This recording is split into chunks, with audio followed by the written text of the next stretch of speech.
Stinks of piss. Hello everyone and welcome to the Social Club. We're live. It's Ask the Club time and we will be taking your questions. We'll kick it off with some from @BallStreet on Twitter. The first one being Johnny College. How good was City even without Aguero? Which is exactly how presumably it was said in that I think it was. accent. Well, go. Oh, Exactly like that. with sort of fool's gold playing behind them. Well, robbing a car. Yeah, of course. Hey, listen, big up to people of Manchester at the moment. I think they're Doing well. They're winning at life. They're winning. So City, yeah. I think they proved that they have got a backbone this season, which has been always the issue of the last few years going into these. Don't get me wrong, they've won a lot of big games, but going to Stamford Bridge when Chelsea were being on such a high, and Chelsea proved the other night against Atletico Madrid that they've got that backbone, really got that backbone. Yeah. So I thought that was a really impressive win, and obviously Aguero, who unfortunately now will stop using Uber. A valid customer, but it proved that they might have a little bit more, and people who've been maybe waiting for that soft centre or waiting for them not to necessarily destroy a team. So I think that proved that they from that match, I think they destroyed Chelsea in all but the goals department, and that's the thing City have been doing a lot this season. It's just snotting teams left, right and centre. Craig, who obviously the mysterious Craig from Ball Street South, who works behind the camera, messaged me before and just said how the way they set up they just totally dominated the game. Nothing from Rory. Funnily enough, nothing from Rory. He's still bumming Frank Lampard. Yeah, Manchester City are running riot at the moment, aren't they? And Chelsea didn't have the answers for them. It's mad though, isn't it? You think, because I'm sure we'll talk about Liverpool at some point during the show. Of course. I'm going to kick it off now. Guardiola was a fraud last season, and it's mad how quickly things change. And that's what people label him, a fraud. He's never going to learn this league and all this type of stuff. Football changes very quickly. Money helps. I think he's changed though. Yeah. And I think we may have spoken about this before. His whole demeanor's changed. He's not battling, whether it be the press or maybe people within his own club. He seems to have changed and he seems to have relaxed. And maybe that's because he's got what he wants this season. Yeah. Which is more likely the case. Look, if we like that, you're right. I think like last season, the expectation is on that. Not necessarily from Man City fans. I think Man City fans are reasonably level-headed by and large. But because of they'd have to be, given where City have been through in the last 20 years or whatever. But I think there's the pressure from outside, you're right, in the press and all. It's like, why aren't you the best manager in the world? Why isn't your team the best in the world? When he's looking at going, I'm expected to win absolutely everything. And, cry me a river, because he still had an incredible array of talent available to him last year. But when you, like anything in life, if you're going to back yourself and someone says you go and be the best you can possibly be at something, you'd want the best available to you to be able to do it. You'd feel more confident with tools that you trusted. And I think that's what he's got this season. Yeah. So I think he can be a bit more laissez-faire about it. And let's face it, it's working big time. The thing about last season though with him is I think it was all very out of character when he was kicking off to the press, and that felt like it had all got the better of him. And I think that's when people start to worry. If you've got an image of a man, and Pep Guardiola for a long time was seen as like the coolest man in football management. If it looks like the press have got him or the job's got him, then you think, there's nothing down for this fella. Smell blood. You know what I mean? That seems to have turned. And even this week, but I thought he handled the Aguero stuff really, really well. There was no pantomime from him. He just went, well, it was his day off. He was in a different country, so what? Yeah. Now?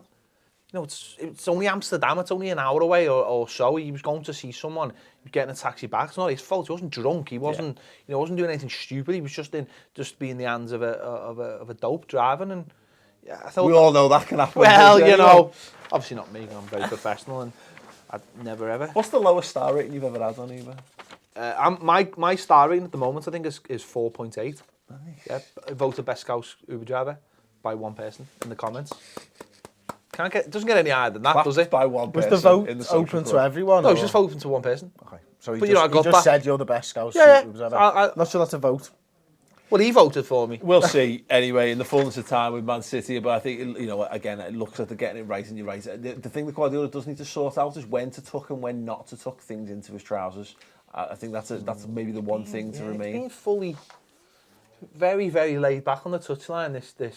Also, that squatting position, that's not a winner. It's not a winner. Look at the difference in demeanour between Conte and Guardiola on the touchline in that game. Guardiola's just having a laugh, and it helps when your team's dominating a footy match. But Conte, it was like, oh my, it was like if he'd literally just been stood there shaking, it was like a black and white movie. It'd have been like how Charlie Chaplin would portray like fear and panic. That's basically he was going through the full. A bit Hodgson like that. No. Next question. Can I just mention No. You've lost your privileges. Staying with City, Antonio Griesti says, do you think Man City could legitimately win the Champions League this year? Yeah, absolutely. I think so. I think if there's one team... Right, look, we've said this a couple of weeks now. You haven't been on for a while, but last year everyone was like, Lord, Man City is the greatest thing since sliced bread, and then they went through a patch where it was all... They were the worst thing since sliced bread. It's a very difficult ask to win the Champions League, I think, for an English club at the moment because of how competitive the league is. But my God, given the resources they've got available to them, the players they're playing and the brand of football they're playing, if anyone's liable to do it, for me anyway, they feel like the best possible contenders. I think they're the best place contender out of anyone in the league, but I don't think they will do it now. I think, you know, unfortunately, when it comes down to the crunch ties in that competition, the Spanish clubs just seem to dominate, and that's what will continue to happen. And I think Mourinho made a good point last week. The league doesn't make it easy for us, does it? Other leagues will accommodate Friday night games for we'll put a game on a Sunday for a team playing on a Tuesday. We don't help ourselves at all because solely because the Premier League doesn't want to be overshadowed by any other. And because Sky doesn't own the rights to the Champions League anymore. Yeah, exactly. But doesn't give a Sky and the Premier League in turn don't believe it's the biggest product out there and don't want anyone to outshine it. So they're made up.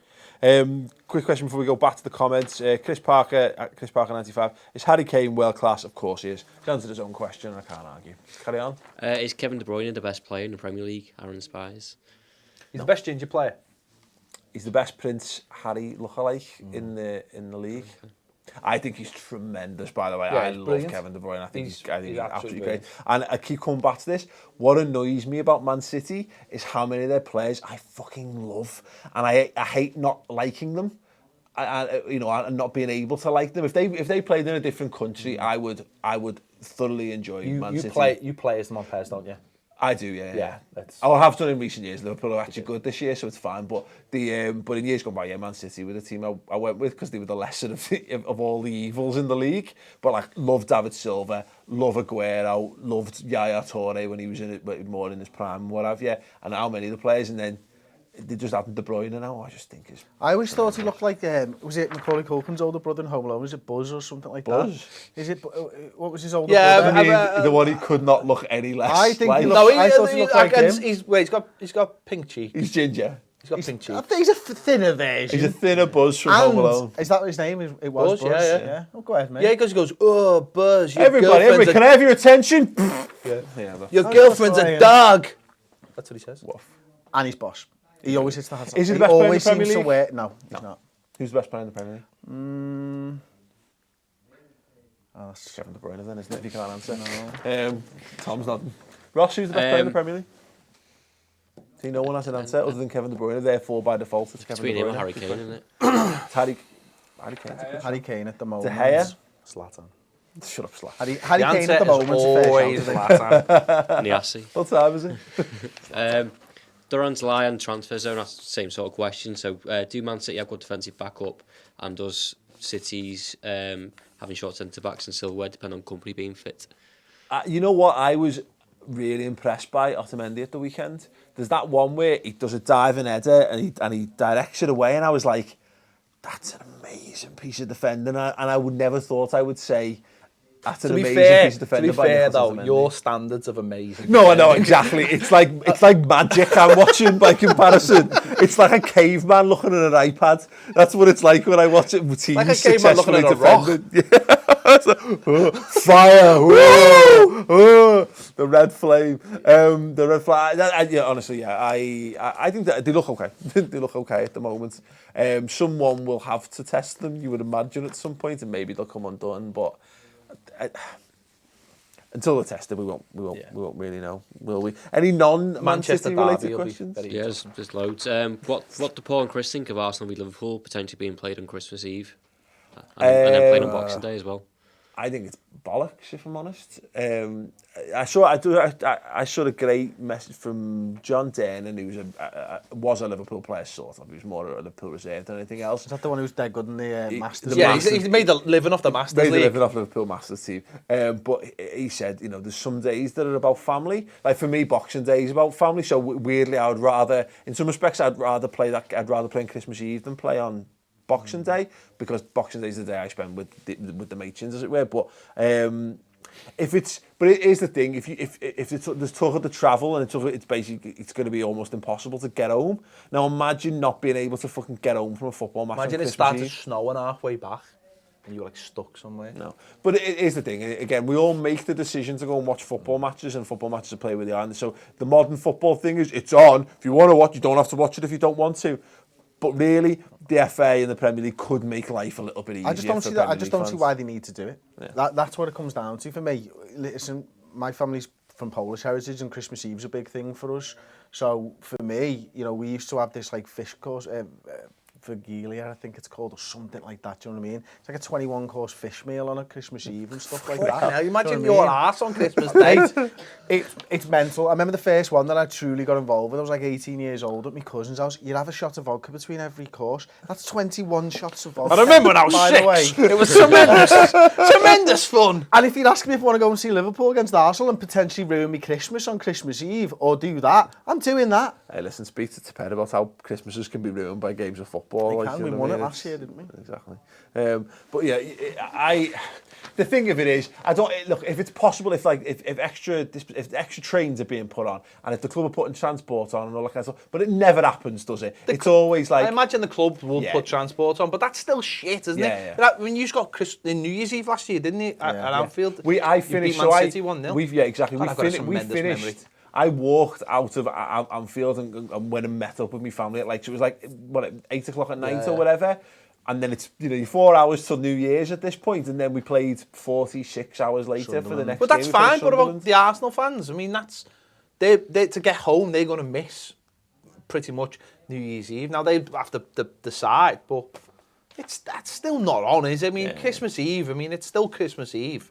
At the end of the day. But the thing is, why do we only make a stink about this when it's things like Christmas or whatever? We always talk about this. Liverpool played Bournemouth on like a Monday night. Twice. They came to Anfield on a Monday night from fucking Bournemouth. That's so sly. When we played Exeter, the only team that you could get back in the FA Cup was at half time. You'd have to lead the game. You'd have to lead the game to get a team back. Yeah. That's stupid. I think we've got Southampton, and I think we've had this for the last couple of years at like half on kickoff. You know what I mean? They're trying to get. But the thing is, the other thing is though, we do it in isolation. It's like when your team gets to the cup final and you're all moan about the allocation, and you all moan as one team, and then the next year the team who's there moans. We don't all get together and say this is wrong. We need to stop this. You just have your moan, and everyone else goes, well, that's your problem. And then when it becomes their problem, they have their moan and go, well, why isn't anyone backing us up? Yeah. This is where as football fans we should be getting together, and have some kind of federation looking after us or something. I don't know. Maybe call it the Football Federation or Supporters Federation. I don't know, something like that.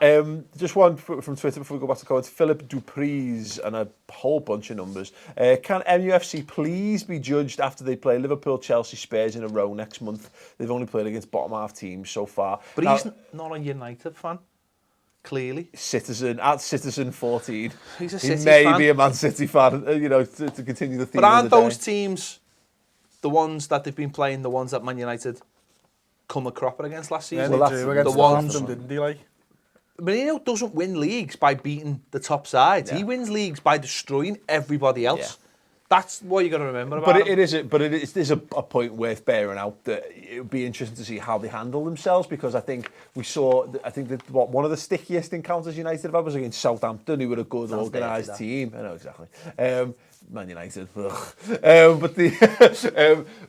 and they managed to just about squeak across that. It's a different test, isn't it? Because as we've seen, teams can have a season where they're great against the shit, and they can have a team where they're great against the top end of the league, and you can have a team where you just randomly shit against random teams at any given point. I think I agree that in a month they play those three teams, plus the obviously Champions League as well. I still look at the Manchester United team and I don't understand how they're playing so well. I mean, I look at Smalling and I look at Jones and I look at the centre midfielders and Fellaini and that, and I think to myself, how are these doing so well? And it is just because they're doing what Ped said, they're just snotting teams well with them. I think they will come a cropper against some of the better sides in the league, but I'm not sure it even matters. Do you play them at Anfield next? Is that at Anfield? Is it Anfield? Yeah. What score do you... Genuinely all right, well, let's say... I've got 2 weeks to knock. It is, yeah. No, so what score do you expect that to be? 0-0. Exactly. And that's where Man United will more likely win the league, by drawing games 0-0 with you and Chelsea and getting through those games and battering everyone else. But I think in a wider point, we've done a lot of this. There's 7 games in the league played. You know, I think it's right to say how great and exciting Man City have looked. I think it's right to say Mourinho's doing a really good job at the moment with Man United. Those two teams look great.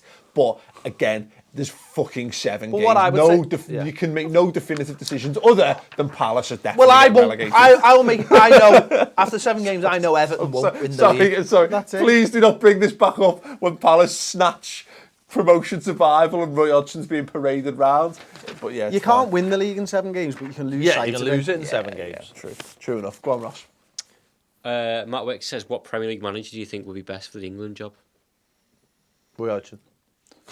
Nah, I think they've tried it. I think that was a spectacular failure. Just let them out. They were a great fit because they Eddie Howe is the answer you're looking for. Jose Mourinho. No, Eddie Howe. Rafa Benitez. Eddie Howe. Eddie Howe. Sean Dyche. No, let's just stop being xenophobic idiots and let's just get a good manager for a change. He is the perfect. I'm not saying you are. I mean, us, the general football fans. He is the perfect manager for England. I think Conte is probably pretty good for it because he's actually done a national team job. There's a great shout because look what good players. Look what happens. Yeah. I saw a headline before I tweeted about it. It was like England versus Slovenia, Delphin Jones injury doubt, and I just could not be more uninterested by a football related headline. I played as France on Pro Evo. Yeah.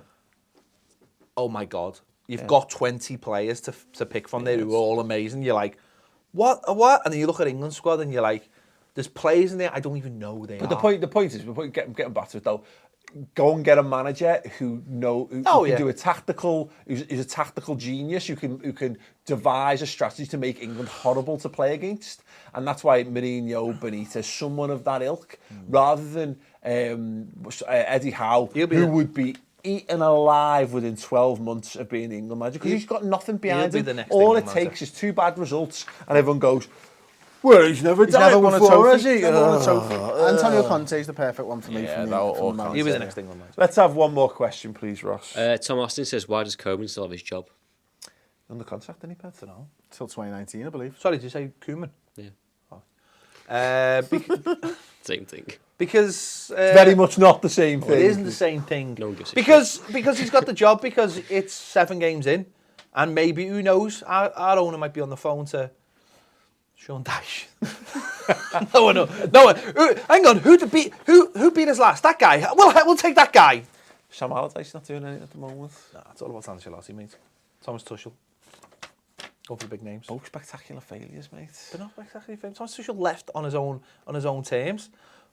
Well, hang on, let's compare Thomas Tuchel's last season at Dortmund to Jurgen Klopp's last season at Dortmund. I win. Still left under his own terms. Did they do a tifo celebration for they might have done? I'm asking the genuine question there. No, I don't think he got on with many people at the club, did he? He never quite said. A manager that's not well liked at a football club. Yeah, perfect. Get one of them. Get one of them in for you. He never said boom enough and threw his cap up in the air. I don't know. No one knows. No one knows anything about football. It's terrible. No way of finding out. No way of finding out. Because you know what, Ross? Have you got in. something irreverent to ask us that's decent as well, Chris Pajak? Hey, my question was brilliant last week. It was fucking horrendous. Did you answer it? No. Why not? Because it's weird as shit. You Polish weirdo. Someone said, can you speak Polish, actually? No. Fish love. After 21 shots, you can. What? After the 21 shots, yeah. Yeah, I'm good at that. So I ask a question. I'm going to ask you a question. Wavy J says, if Klopp doesn't finish in the top 4 at the end of the season, would it be right for the fans to turn on him like we did to Rodgers? Right. If Jurgen Klopp's Liverpool plays the way that Liverpool's team did under Brendan Rodgers last season and ends it by getting fucking demolished away to Stoke, and loads of genuine embarrassments along the way, then it'll change. I got an interview before and someone said, Jurgen Klopp's got a very comparable record in his first number of games to Brendan Rodgers. What do you think of that? And I was like, Brendan Rodgers is really good when he took over Liverpool. How's that? Why is that phrase like an insult? Why do people keep bringing that out? Like, he's the same as Brendan. Brendan Rodgers was a good manager for Liverpool until the point when he wasn't. And it was fucking clear as day when he wasn't the right man for Liverpool anymore. It doesn't take into account the fact that we had a Europa League run and we were playing like a second string team in the Premier League for 8 weeks towards the end of the season. Those points. Yeah. Does David Moyes still have a better record than Jurgen Klopp? It doesn't matter. To answer the question for me, right? Jurgen Klopp has to do something in January and he has to fix the problems that Liverpool have got right now. Yeah. And outside the top 4 is a very big thing. If he finishes 1 point outside the top 4 and you put a fight, then probably not. If he finishes 18th, get rid of him. Yeah, exactly. If we're genuinely tired, then get with someone else in. But if we're all right, this is the problem. We get these questions. What will 4-4-2s do though? If you lose Jurgen Klopp? Well, I hope we get a character. Parody the next manager. Yeah, Brendan Walrus or whatever it was the last one, wasn't it? Well done, Dean. Anyway, yeah, thanks very much for the question. Yeah, absolutely. Raking it in that fat cartoon money. We love Dean. We genuinely do. Go and watch 442. Also, go and watch Toffee TV, of course. It's not as good as 442. If you're into, we did some stuff on NFL and the politics of football. Got boss kits. These videos are coming out. Should be out either shortly or they're going out a little bit after this video finishes. But we talk about politics and football, the Barcelona stuff, and playing behind closed doors, and the NFL stuff. If you want more from the NFL stuff, obviously go and watch Chris on Cover 2 TV. If you're into NFL, perfect place to go and do it. If you want more from me, surprise. Yeah, I know. I'm one of the 200 people. But it's growing and it's very, very good indeed. And I've got my own channel as well. Ped should have his own channel. If you agree with me, give this video a thumbs up and let us know what it should be called in the comments what should it be called? I am going to have my own channel soon. I can't work out a name for it though. Okay. Just throw a Y in the middle of your name. Put maybe the Ped Files. No. Anyway, subscribe to Ball Street. I like it too. Subscribe to Ball Street, subscribe to Toffee TV, subscribe to the Red Men TV, Cover 2 TV, Mates TV, and any other channels that you like as well. And we'll see you back here for more Social Club very, very soon. Maybe even next week.